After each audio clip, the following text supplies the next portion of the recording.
Zinsisi TV.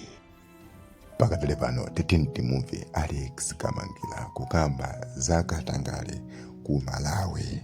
Kuli kuphedwa kwa muzachuma mdziko la Malawi. Anthu akuphedwa mu nkhani za chuma, kusekerezedwa, mabose kusekerezedwa. Chifukwa chani sikufuna kupanga katangale. Kukana kupanga ziphuphu, kukana kupanga katangale. Anthu amatha kukusekera mabose, opportunities zonse. And they leave you without choice in courts. Koma iwe ngati mkristu kodi timakamba sataniki 666 kuzabwera 66 inabwera. If we have to be if we have to open our minds, 666 Kristu kuzabwera persecution 666 is already happening in Malawi. And the masters of 66, my enforcers of 66, my enforcers of the satanic regime, my enforcers of the evil regime, ajina chikopa, ajina wapona gita, we know them, ajina zune sata. Those are enforcers of the 666. The people that cow that milk the thin cow. Kuti ng'ombe yoonda kale koma kuyika mabenka anthu osauka ndi amene akukamidwa kumalawi kuja amene sakupeza mtendere. The chakwera amene uja ndi the enforcers of 666. Achina simplex chichwa Zamba, Colleen Zamba. She is the true 666. That's the reality. And amene akubanga enforce 6. You can't do it in life in Malawi ngati sukhala nawo mgulu la anthu amene akuba, ngati sukhala nawo mgulu la anthu amene akupondereza ena, ngati sukhala nawo mgulu la katangale, ndiye kuti zako siziyenda. Ngati sunyambida mapazi awina, ngati supembeza anthu, ngati sunena boss, big man wankulu, tithandize. If you are not part of that, you are persecuted. Ntchito yako imatha ndithu, anthu akuluza ntchito. Komanso kutha ntchito kwina sikuti ntchito imatha. Sakutenga kuchani ku conference kapena ku workshop, kukusekera mauna ngati uli driver pa ntchito.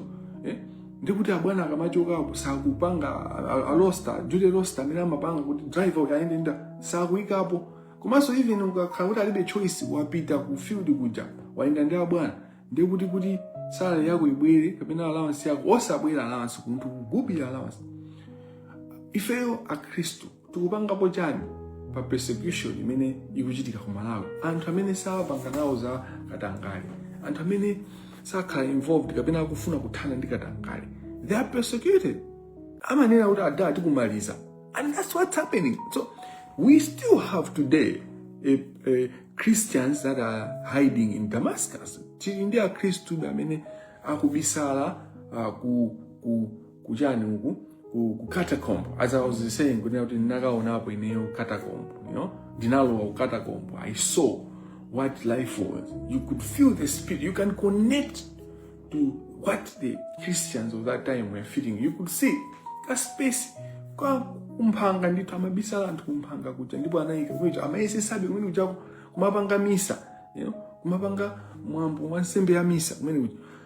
We as Christians of today, we have our own persecution. Immediately to come now, economic persecution, economic injustice, the fight for economic justice.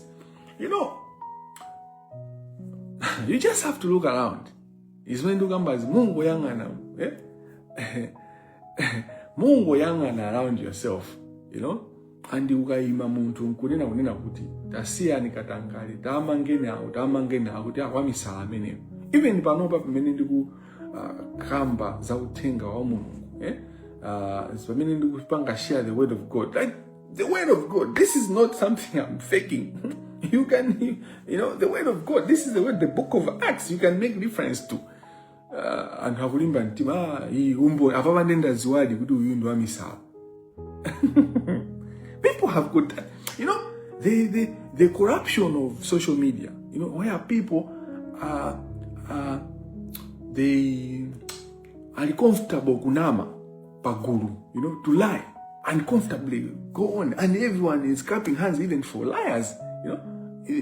The whole concept of campaign in Malawi, under the two zimena mapanga za campaign kupita kapena kuzinenelera kuzigulitsa kwantu, they go around and lie, and we clap hands for them, and we praise.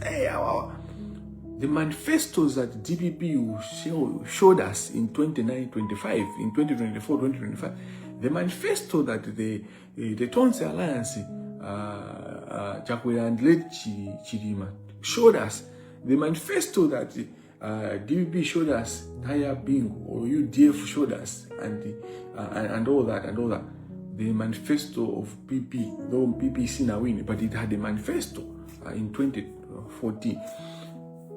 The culture of lying and getting away with it, the culture of kuona unena kuti anthu alawa ola kwaje ndamene akutetezedwa amene sana lakwe ndamene akulandira mavuto. So I've been asking, so I like to preach the word of God, to discuss the word of God in context. I don't speak the word of God in theory, because the word of God lives among us. Ukamakamba zama wa Mungu, they are not theoretical. Makamba nzamwe watu, they are alive, So chifukwa chani anthu kuyambira 2020 ine nimapanga mzee muyangane social media. I'm challenging you, pakachitika injustice in Malawi. There's one name people call Alexius aziwe nkhani imene kuti Alexius ali kuti we have said this kuyambira 2020 when there's an injustice in Malawi. And the injustice has been reported on social media. You should investigate. People who mention Alexius kamangira nkhani mene waimva komatu akamva nkhani mene Alexius go set this. There is a hypocrisy among Malawians. We are very hypocritical. Ndife afalisi.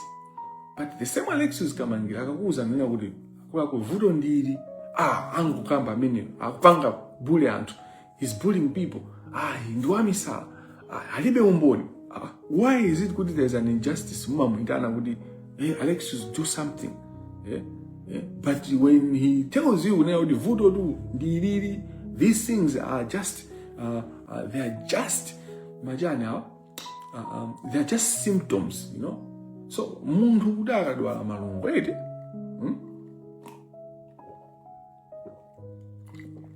pamakhala zizindikiro zimene munthu uja amaziwira kuti akudwala malungu, ndi kumakhala kuzizira, mwina ena mutu kupweteka, ena mimba kupweteka, malungu amafika mosiyanasiyana. Now, if you give this person mankhwala a mimba, kapena mankhwala a mutu, kapena angovala chitopu, kapena angofunda, you're not dealing with the problem that they have. You're dealing with the symptom. And that happens. Zimatha kuthandisa uma mankhwala mutu uja usiya pang'ono uzizira. After some time mutu uja upitirira. And anthu amatha kupita ndithu kumwalira chifukwa chonena zoti they are just dealing with the symptom. The issue is munthu akuyenera kumwa la ndithu, akuyenera kumwa la. So the issues that make you people to say kamangira iziwe nkhani imene tamuzeni kamangira. This malungu eneni ndi corruption ndi katangale, ndi financial fraud, ndi lack of law. So when we say lack of law, it's a theoretical concept. It's a discussion in thin air. But we need to go with the lack of law. Ndijani katangale, anthu amene apanga katangale ndi amene akuchita bwino, ndi amene susamangidwa.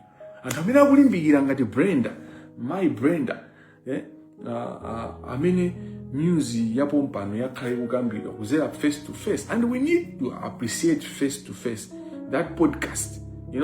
The problem with Malawians, we are hypocritical. Men and different of afarisi, because what will happen? And to go say, hey, this woman, this, but they will not give praise to face, because without face to face, people would not have known. So there are limbikia with face to face each. Ifike mene afika baje anthu kumayikhulupirira kumapita kumakamba nkhani zawo ajina Victor Devers. No one wants to talk about. Those are the heroes that are bringing out the injustice, and we are communicating these, we are using the media platform to understand the problems that people are going through, to understand the injustice, to understand what corruption is and how corruption is inculcated in our system, how corruption has been institutionalized. MRA is full of corruption. So, kuli corruption ya nanu ku MRA, kuli corruption ya nanu, but corruption ya piola pa corruption, ya piola pa financial fraud, ya piola pa katangali, ya fika pa usatana. Because what happened to Brenda is criminality, beyond criminality. Ndi ujabulo siwenweni, ujatulo. Jatulo. Ndabanga izifanya kupyantima. You see, when you listen to the story of Brenda, antu kumpeza Malawi akulimbikira akugwira ntchito yake akulimbikira kuti asamale banja lake. She's working hard and competing with an already disadvantaged market. Fa achina Brenda jet ndamunao my Brenda ndamunao ndi banja lao amapanga compete ndamwenye who are already advantaged. They amapanga madiru nda MRA, they bring in products osalipira misongo, they get ndalama from within. Amwenye ukaoka sade ngayo ajangongole mabanki amapasana ukaoka, they borrow money within each other because they don't even want, they have cash that they are dealing with. Some system because they don't want MRA to. So I know the system. They and it's these cabinet ministers. These stupid cabinet ministers. They are stupid cabinet ministers. They are stupid. These cabinet ministers are stupid. All of them, because they allow each other. They watch, because the word of God incites us to do something when we are in a situation. So the whole cabinet is full of criminals, is stupid people. Because if you see a crime happening and you don't do anything, you become part of that crime. So when they sit down in the cabinet, what are they discussing? So the whole cabinet is full of criminals. All they are looking for is opportunity. No one can lie to me. Cabinet manager, because a cabinet is like a body. It got it to be, tubi ngati mwalwa kachirombo ka HIV, ngati mwalwa ma antibiotic, I mean ma biotics, what do you call them, micro whatever, ngati mwalwa matenda achimfine menemo, ngati mwalwa yani titakunena zambiri mbiri. You can't say kuti to mwendo kono account mene uloipa kapena kuti mwendo account mene uloipa. The whole cabinet is a problem. If what we are seeing, when you see the Minister of Finance not addressing issue of fuel, not addressing issue forex, not addressing important issues, then akubwera zaduza utati yankulenkania a madef. Like, are we serious as a country? Why are the other cabinet ministers watching that happen? When you watch Zimelana and Kulam Parliament, last Parliament, you see Gudi Mwanamvega is lying. He lied that no money is going to be paid or was paid to Amali's hotel. But actually money was Menamanka Mujana Wuziwa Dibo Akunyomera, Atalandira Kozake, Akuzuakudi portion Yank and Yaku. Those are things, and we want to watch that go on. Why did he lie? The Minister of Information in Parliament says, no, Zamba ndamena na business. Mena banga zimene ndi chipani cha MCB. Lying in the August House. In fact, ntaimena mabanga lie jet malipira allowance. So they are paid allowances to lie to us. We pay them allowances to lie to us. Why don't we do anything about it? And family timaopa. Ena timakhala kuti tikufuna na feso kuti tikudikira kuti awa akachukapo ife tiloye kuti ndikayankhula. I will miss my opportunity. My opportunity. This is the prosecution we are facing as Christians today, in today's world. That's what we are dealing with, That's what we are doing. So the aspect of isolation is ungodly. Silence in the face of injustice is ungodly. But not only is it ungodly, it also becomes, some silence becomes an enabler of injustice. It becomes an enabler of corruption. So, imene jema sanduka sojan, evil. Simango kala kuti ungodly, but it becomes evil in itself. Pamene antu okuba, antu okupa, antu osokoneza ziko amakhala proud and very bold and they very united and they come together and amakhala so organized and they support each other. And how we know they are timid, they hide, they are in their house, they just open the window and close, they don't want to be involved. Achina po, achina so, akukwela mahosi, you know, they are riding horses and they are boldly to kill Christians. And that's what's happening in Malawi. The people that are doing the evil, ndaminama pasida ujaji, ndaminama kwezeda kuchishale kujaji, ndaminama kakuti awapa kali position achina deputy chief justice, achina chief justice. These are people that are enabling the corruption, that are watching manda uja aus wononga mioyo yantu, ken manda wononga mioyo yantu wisa. Justice system changu kanga ngati kuti ndi school ya ndi nyumba yake ngati kunyumba kuchipinda kwake. The chief justice watches. Chifua njani audini pachibali. How do you have those people? If you look at the Supreme Court, for instance, the chief justice anali kunzuzu. How you mean the deputy chief justice was kunzuzu. How you mean Madise Dingisoya Madise was kunzuzu. How do you allow that to happen as a system? Because you having the same thinking, people that worked in the same environment to run the judicial system. So this is what you get. And they want to stay away. They are running away from persecution. The modern day persecution is this, the economic persecution. If you can, you know, I was in any kind of Chancellor College, the University of Malawi, as a lecturer of law. And they didn't renew my contract for no justification. You can go and investigate how I performed as a lecturer of clinical legal education. I was excellent. You cannot challenge me on my work as a clinical legal education lecturer. In fact, it's funny because anagana kubanga renew contract yanga ndubwele someone who is less qualified than me.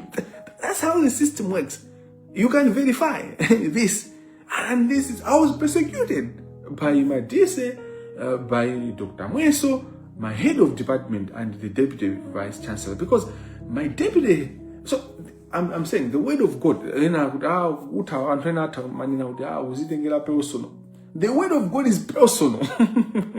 The reflection of the word of God is personal, and it lives in our lives. Speaking out truth gets you persecuted. You know, but you need to stand on your ground, you know.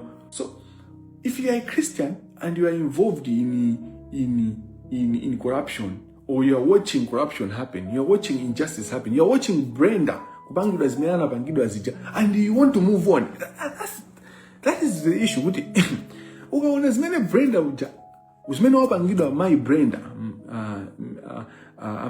Brenda ndikuona kuti basi ungona sizinaende only now so sakhaso concerned. But if you want to proceed to go on, to continue and walk just like the good Samaritan story, kungolambala ngati mukufuna Brenda uja mungomulambalala, there's a problem already. Amalawi panopa maina kuyamba kutani kupanga GoFundMe chancha, because that's how you shame the devil. We need to rise up. Everyone should rise up. There should be a Malawian that should wake up to say, no, what happened with Brenda should happen before even Brenda demands accountability, because demanding accountability is going to happen. And Brenda and justice, whether somebody wants or not, Brenda up and down compensate, and she's going to be paid well accordingly. Paribe galama zimene zinga chose uhuru kapena kuti zinga musinte Brenda from what she has experienced, losing a brother. You know, you can't, because of herself, she has lost years. Years, 4 or 5 years lost, you know, thrown in the bin, you know, in the dust, just because of Katangale destroys lives. Katangale, okay. Chimena Antru, supanga pay attention. When you look at the story of Brenda, you find that chifuwaja anthu awiri atatu akoimare amene anafuna kuti apeze 200 watt and I mean 2,000 or 200,000 or 300, even 1 million at that time. Kuti ampange destroy Brenda business yako maso ambele sufana mbele ndrama maye uja katundu jana baso. You know, and corruption in the Antopia, the corrupt people, they have no mercy. And they don't care about anything. They are so we know, hey, we are such a one year, hey, you are a bully. You don't understand, or you don't want to understand, or you are part of the problem and you are threatened. And who akatangale, they don't care. And they Antopia. When I make my presentation, my paper on corruption in the justice system, a barrier to human dignity and development. Basically, I don't just talk about development, but I say dignity and then development. There's a reason. But when I conclude, this is a war. I conclude with this word, in Hondo. And corrupt people are ruthless. Don't smile at them. I end with that. When you hear the story of Brenda, it tells you how ruthless Ajina Jacoba they are, how ruthless Ruzuni Sata is, how ruthless Ajina Madise Dingzoya Madise is, how ruthless the Ken Manda of this world are. The Ken Mandas are ruthless. Ajina Kapona Kitaja, Wapona Kita is ruthless. Ajina Gift Katundu are ruthless. Gift Nankuna, Ajina Jaguera, they are ruthless. Ajina Gangata is ruthless. He doesn't care. He doesn't care, and he's in Amaliva. He lives in a false sense of consciousness. You know, Kutiyama Kondedwa, he's intelligent. That's what corrupt people live. They live in a false sense of consciousness. They live in a different reality. It's not our reality. Masters Security. Yesterday there was a launch of Masters Security FC.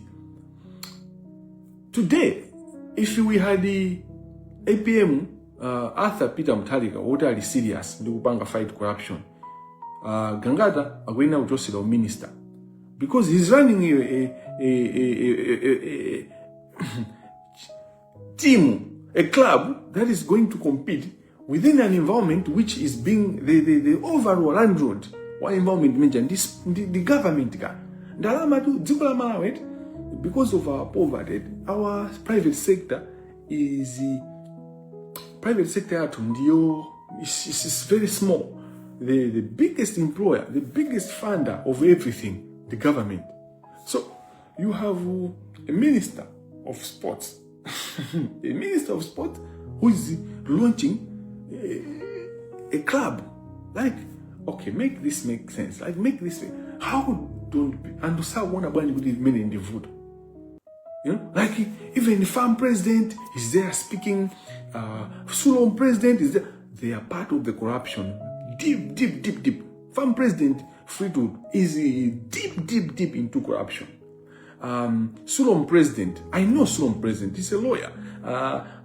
He's involved with corruption with another general. There'll be a time that I'll talk about their corruption. He's involved with the SATA deals. The Sulon president, he has been the Munhonina Gunena Guti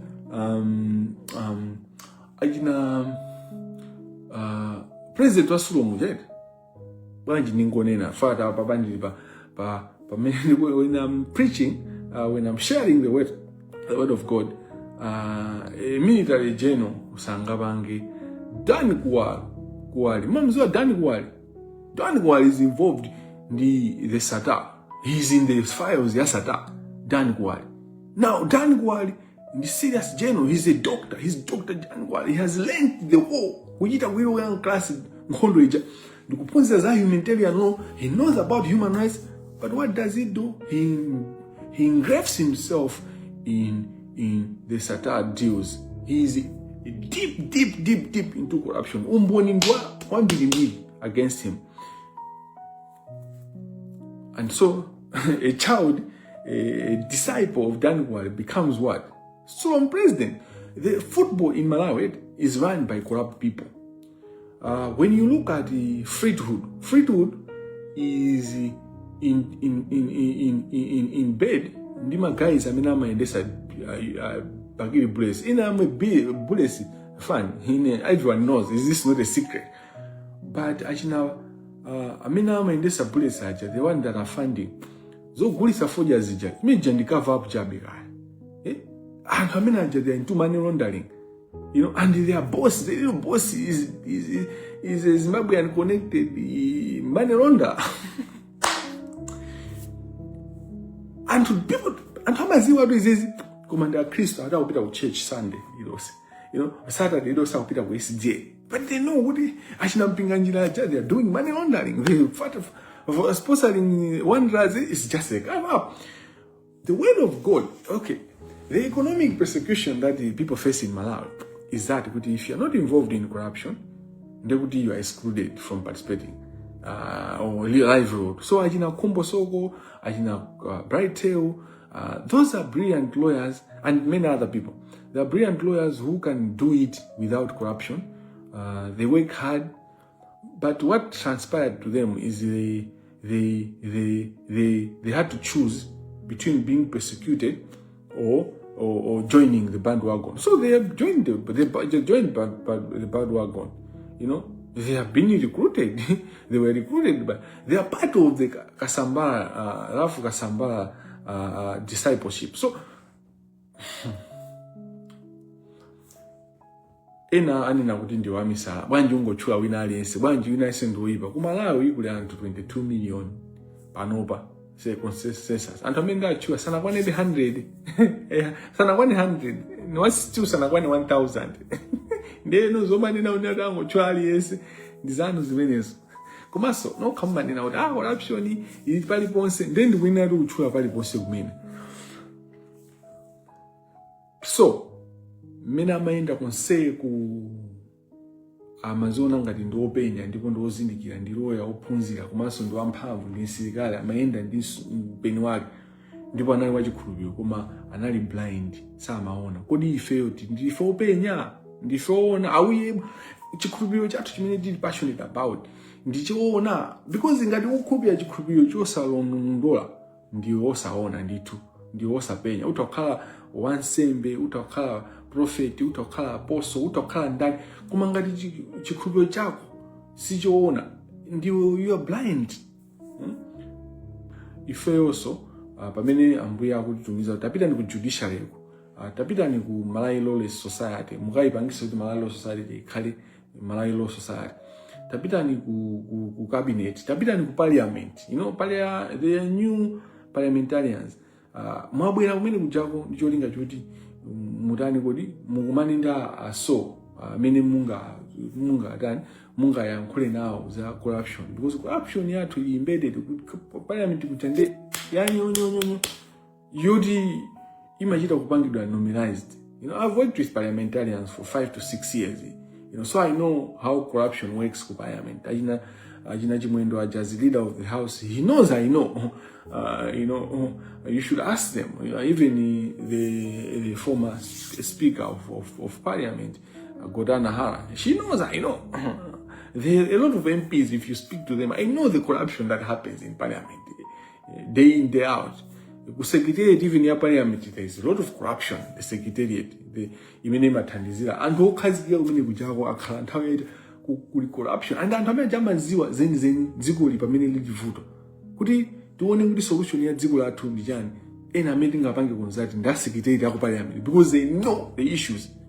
Even budget ija ikama tukusidwa anthu ajama zoti budget iyi ndalama zimene zikubedwa apo akubera apo zikutulukira apo siphoning there, they know because that's what they study, those documents. So we also need to hold account the secretariat ya parliament because their job is to guide the parliamentarians. Ndu mbuli waena amene amafama mabwera anthu ena notice ndi bully dead mu parliament because of our nature of society. Obviously it has to reflect our society and how many those osazindikira. So if you have a community, if you have a country muli anthu ochuka osazindikira, then you have anthu osazindikira in parliament. That's normal.